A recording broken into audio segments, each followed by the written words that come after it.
Now I'm going to use my for loop. So we're going to say for running a for loop, and then I will start with a for loop. Start with a integer int. So let's initialize integer I equals to 0, then I less than count, because I need to run count. Okay, I need to run count, and then I plus plus. So what's I'm doing? So I'm starting my journey I equals to 0. Okay, and then I less than count.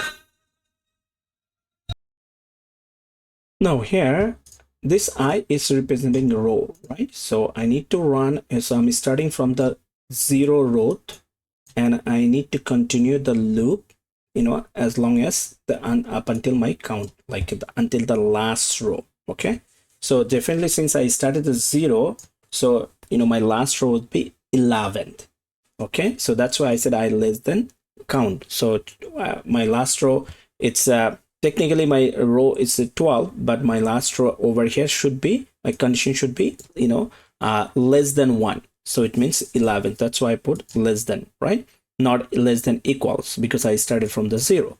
And then every time it's run the loop, it will increment by 1. Okay, let me put the value. Now every time I run the loop, what I want to do, I want to, let me go again, I want to get the value from each row, right?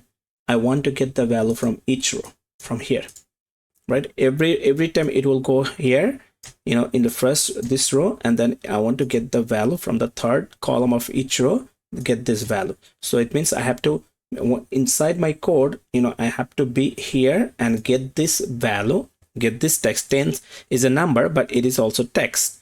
Get this text and you know, save it, right? So I have to be, every time inside the loop, I have to be here and then get this text. Okay, so how I can be here? So I can be here. So what would be the would be the my, you know, the Xpath or CSS selectors.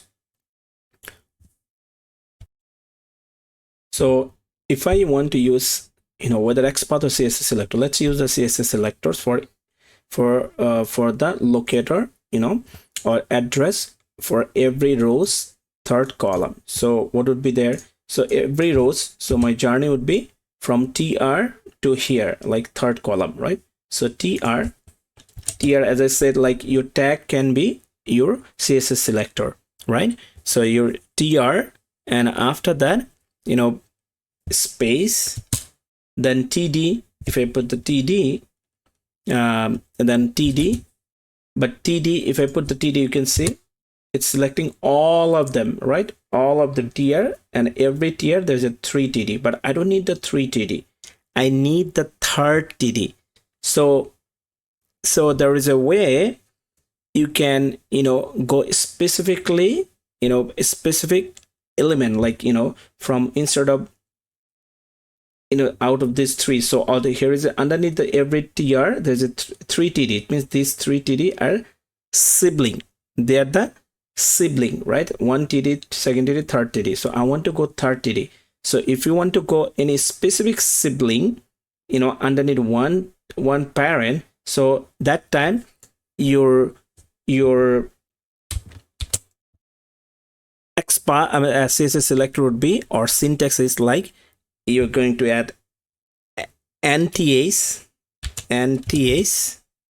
td and tas dash child, and then what's the child number, because this is the td, is the first td, is the, this is the first child, this is the second child, this is the third child. So you can put the, you know, position of the child, sorry, position of the child. So what's the child position? Number 3. Okay, let's hit enter. Now you can see it's selecting all these 3. So this is the CSS selectors for all the columns that belongs to each and every, all the rows, right? So I need to go for here. So I'm going to say, you know, drive from, and again it will be also, again it will be, you know, travel from, you know, specifically limit drivers limit scope should be limited, so I'm going to use table variable table dot, then find element, sorry, it should be the find elements, right? It should be find elements, and then by CSS selectors. So you can use Xpath, okay, that's fine. CSS selectors, because we always use Xpath, so I'm just showing that how to use the CSS selectors. Yes, CSS selectors, and this is the value of the CSS selectors. So this will get all the third columns from all the rows, and from when its loop is running, when I equals to 0, it means first row. Okay, that time this is the first rows and the third column. This is the first row's third column, and what I want to get from the third column is the value. So its value is nothing. So following the what's a column, get I. So when it's get I, so this is the all the rows from the table, and from out of those all the 11 columns from all the rows, I want to make it very specific. The first one, when value of I equal to 0 is the first one. So this is the from the first rows third column's value, from the first rows third column value, and then I want to get the text, get text. So it will get the text. So this will get the text. It means, again, it means this is I know it's a little bit complex, but it's easy if you just notice that. So this is all the rows, okay, this is all the columns, right? And then if when I say get I, so I value is 0, it means first rows and third column, and it means it's here. And then if I want to get this 10, I have to get this 10 as a text, so I'm using get text. Okay, so let's put this one, so it will return a text, right? So it's the value is called price, right? So let's put a variable, it's called price, and then return type would be string. Okay, so this price is holding now, when it's I equals to 0, it's holding the first row's third column value, this price. Okay, and then it is string format, but this is it is in fact the number 10. So right now it's holding like this, number 10, the value from the first column, but this is the number. If I want to add this number with the next number, I have to convert this string to integer, right? Because this is right now it's the holding variable is price, and its variable is price, and type is a string, because the get text always return string. So I need to convert this value, this 10, from a string to number or integer. To do this,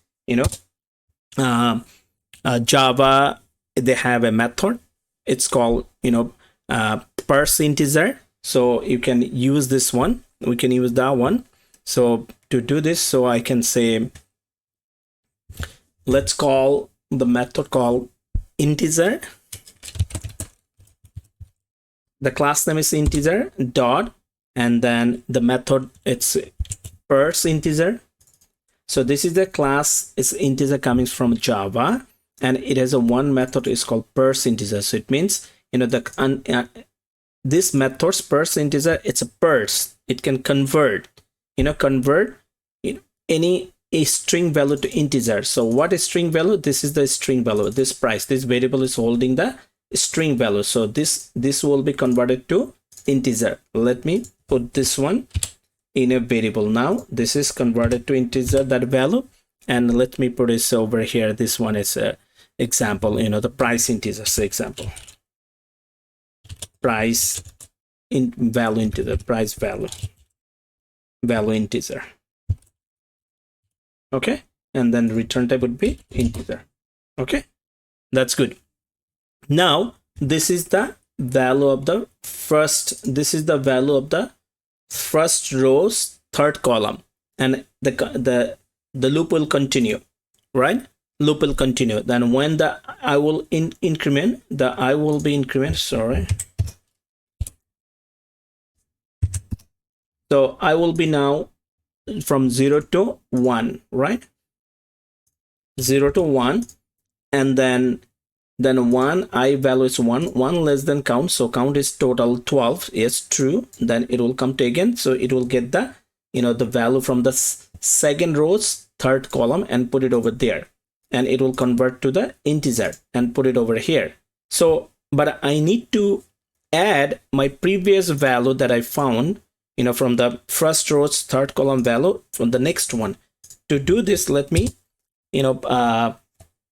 declare a variable over here. I'm going to declare a variable over here. It's called int integer sum equals to 0. Okay, now here I'm going to add sum equals to sum plus this one. Okay, so this one is a I equals 0 first row, one is a first loop is running. So that time this price value integer is holding the value from the first row's third column, right? And here is sum is 0, so 0 plus the 10, right? Here is the value is 10. Now it's 10. So 0 plus 10, 0 plus 10 is 10, and puts in a variable sum is now is 10, right? And one is, and then loop will continue. I plus plus, it means it will increment by 1. So now I is 1 is true, and this will get the value of the second row's third column. So what's the value of the second row's third column?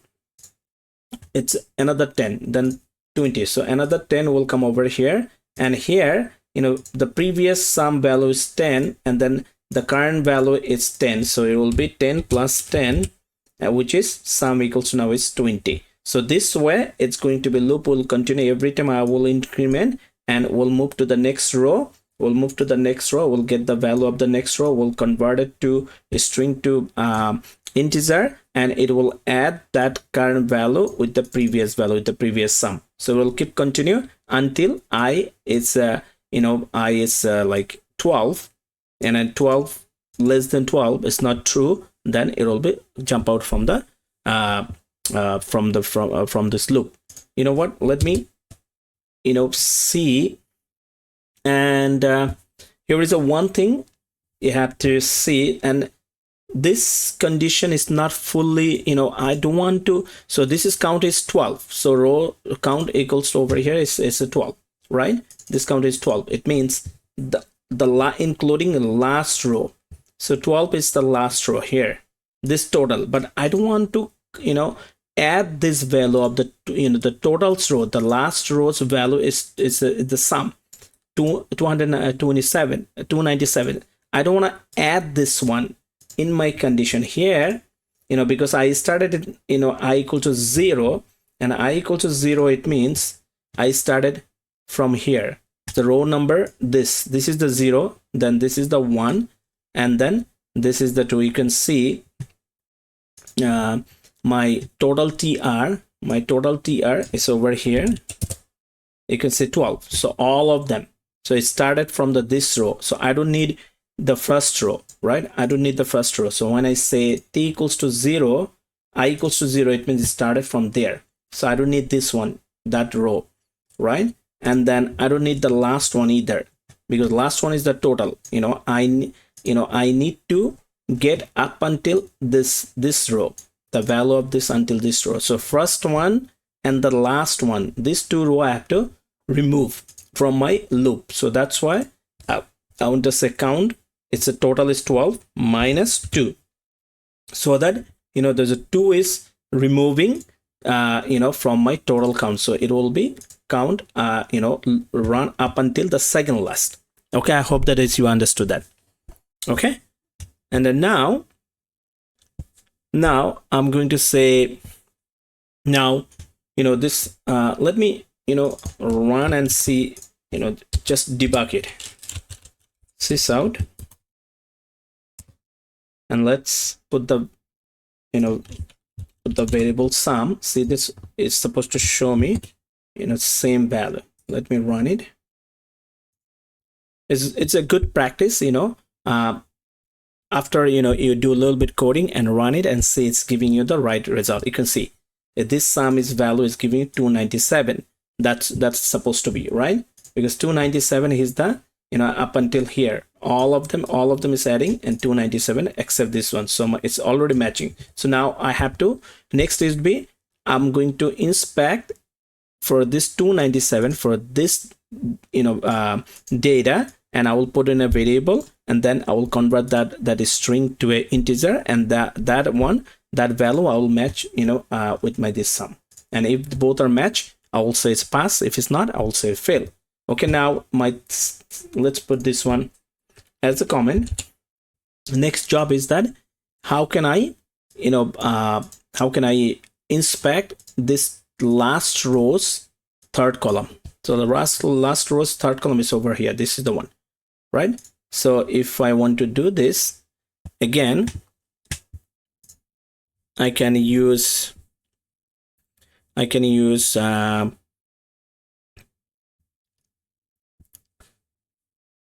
same process. So let's use the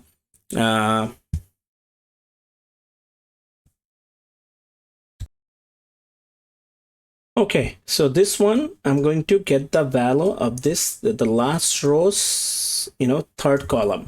So I will use over here two different techniques. First one, so let's again drive from parents. We're going to travel from parents, from parents, right? So from parents, you can say I can use this one. So what's the value of the parent? So I can create Xpath of the parent, like great parent. So here my target is come to all the way this. Okay, to do this, I will traverse from parent, not only the parent. This is the parent, and the other 2td is the sibling. This is the parent, and that tr parent is this, and this tbody's parent is this. Okay, let's traverse from the great parent. This is a good practice, okay, to see how we can traverse from even great parent. Okay, so double slash table table, and then @id equals to single card, and this is the value of the id. Okay, this is the great parent for the table. And then from here I want to go to next, I want to go td over here. Let's go. So this is the again Xpath of this table, and from there I will move it to here td. So let's put it for the Xpath. This is Xpath. So that's why for Xpath, when you traverse from parent to child, so you will have a full Xpath of your parent, then a slash, single slash, then the tag name of your immediate child. So what's the child from here? The immediate child is the tbody. Okay, so tbody. Okay, so I'm right now here. If you just, and then from tbody to, I want to traverse from the tr. What's a tr? This is the tr, and this tr. So what's the position of the tr? So if I traverse, so give a next child tag name. So tag name is tr, right? If I put the tag name tr, if you hit enter, it shows all the rows. Tr is all the rows, but I need the last rows. Last rows is this is the one. So last rows position number is 12. Let's narrow down, make it 12. Put the position number 12. Okay, and now from let's hit enter. You can see now it's selecting only the the last row, and from here, so it means we're here right now. We are here, right here. So here. Okay, and here I have a 3td. I want to traverse. I need the target is the third one. So to do this, I can say td, right? So let me put so from again tr to td. So let's put a slash and td, right? If I put the td, let's hit enter. You will see it shows 3 elements. This is the first td, this is the second, this is the third. And if I want to go to third one, all I have to put the again, give a position the 3. Okay, now this way you can see now it's matching one element. Okay, this way you can get the one single element, traveling from great parent to parent, then another parent, then even in between the 3 same sibling, you can identify one of them. So this is one way. Let's type it and then go there. Okay, so I find it. I've said driver dot find element. Now it's a find element because it's going to return only one data, right? Only one element. Find element, then by dot xpath. Okay, so this is the 12 rows, third column, right? And then what I want to, so I want to get text from there so that I can get the value from the third column. Get text, right?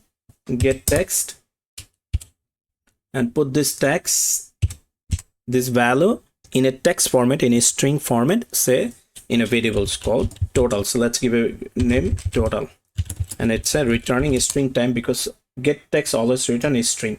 So we got the 12, the last value. What's the last value? Last value 297. So we got the 297 here, right? So this is returning 297 but in a string format, right? 297 because get text is return always a string. So this total have the values 297 in a string, so we need to convert the same way.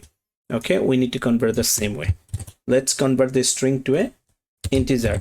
Just pass over here, this instead of, so the price will pass total here, and then we'll give a new variable name. So let's give a name total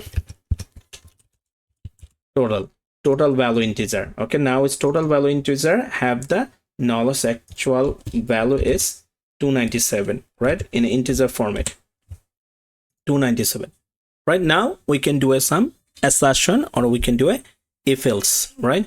So here one thing here I want to show again here, let's complete, then I want to go back here. I want to show you the another what would be the following CSS selector. What would be the path for CSS selector, if I want to do this.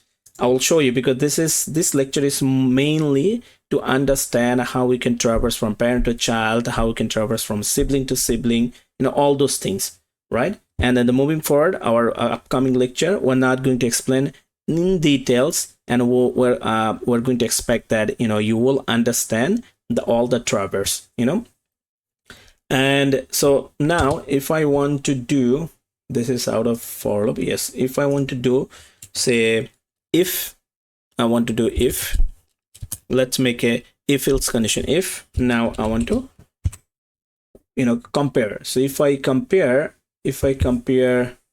sum, yes, if I compare sum, because this sum has the total value. If I compare sum, this sum, right, say sum equals to I'm expecting this value. So this is that the 12 rows, the total value, and this sum is the all the columns, all the 11 columns in a total sum. I'm saying if this equals this out, I'm saying that if this is equal, say we're going to say the number matched.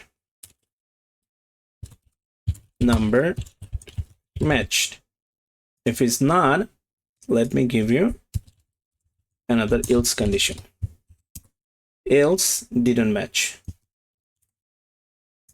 Else system.out did not match. Okay, let me run it. Okay, let me run it and save it and run it. And let's put also driver.quit. the end driver.quit, so that our browser gets closed, right? Save it, run it, Java application. It's ran over here. Should maximize and close it. You can see it's returning number matched. Okay, if you want, you can uncomment this one, so it will give you the total number, and then it will also tell you the number match. Okay, so this is the way you can do a verify. There is a from the test engine, there is a assertion. We can use assertion. You will see later on. We're not going to use like if else like this way to do a comparison better than other than we're going to use assertion from test engine. Something like that. Let me show you. Let me put this one. It will from assert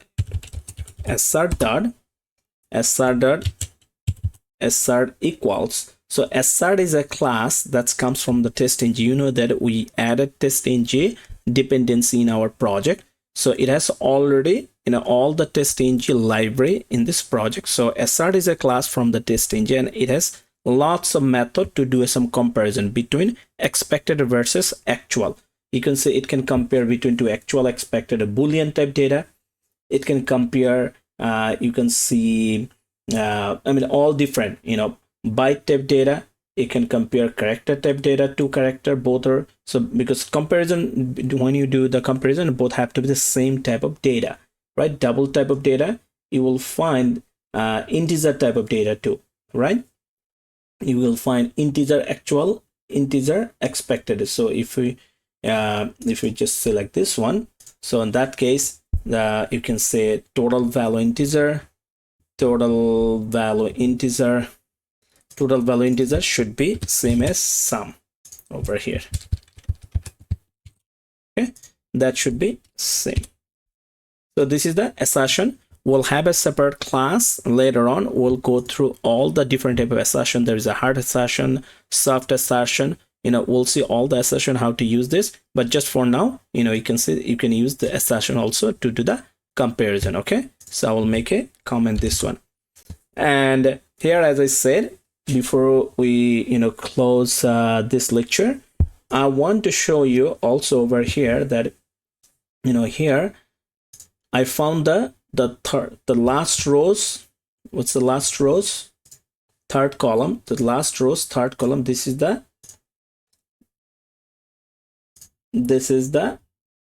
path, right? This is the address following the Xpath. What if I want to find this path instead of Xpath? It's following the CSS selector.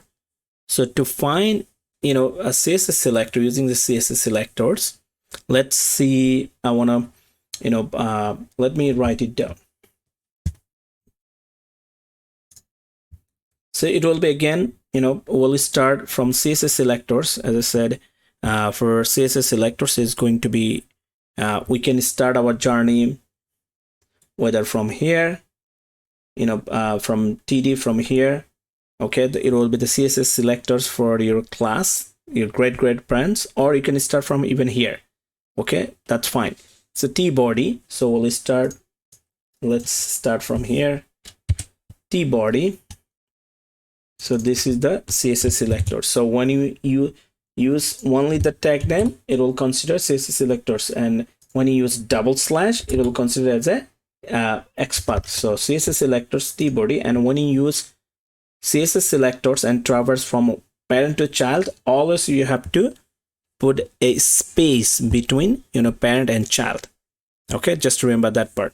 Okay, so this is the CSS selectors. Or what, I want to use not the CSS selectors. I mean, the CSS selector would be the same. What if I'm going to use a sibling? Okay, traverse from here to tr, the last year here. Okay, last year here, and from here I will go to 1 TD, and so this 3 TD is a sibling, right? And then I will traverse from first TD, and from first TD, this is the first sibling, and from first siblings to I will jump on the third sibling. So we'll see that how we can traverse, from sibling to sibling. This is interesting would be. Okay, let's do this. So td, and after that I will go so we'll start from td for following Xpath. So /td tbody, right? Is it tbody? Yeah, tbody, and after that single slash for the next tag name, which is the tr, and tr what's the tr number? It's a 12, right? So this is a 12, so it means right now I'm here. Sorry, right now I'm here, and from there I will go to td, the first sibling. From there I will go to td first siblings, which is the td, and then put this one. It's the first siblings, right? Hit enter, you will see it's right now over here. From here, this is the first siblings, right? Over here, this is the first siblings, right? td, this one. And here too, I need to be in third sibling. These are sibling underneath this tr parent, right? So if I want to go to the traverse from siblings to siblings, here we're internally traversing from siblings to sibling. That time you have to, there is a syntax that you can traverse from siblings to siblings. That time from here is a one sibling, so I'm going to go to the next sibling. That time you will put a slash, then you will put following dash sibling, then it means you are saying that from here follow the sibling, and then there is a double colon,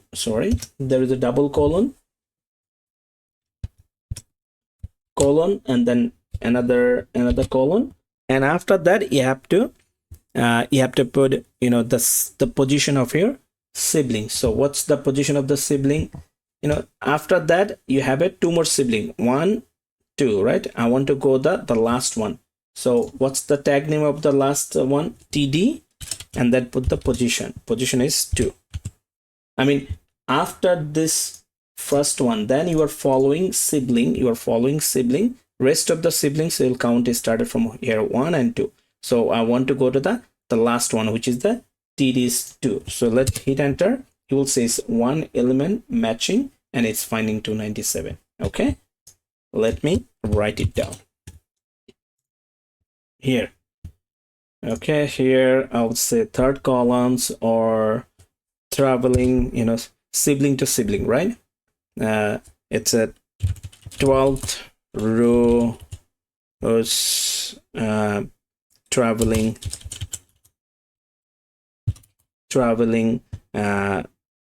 sibling to sibling. So this is the one. Okay, this is the. I hope that you understood. So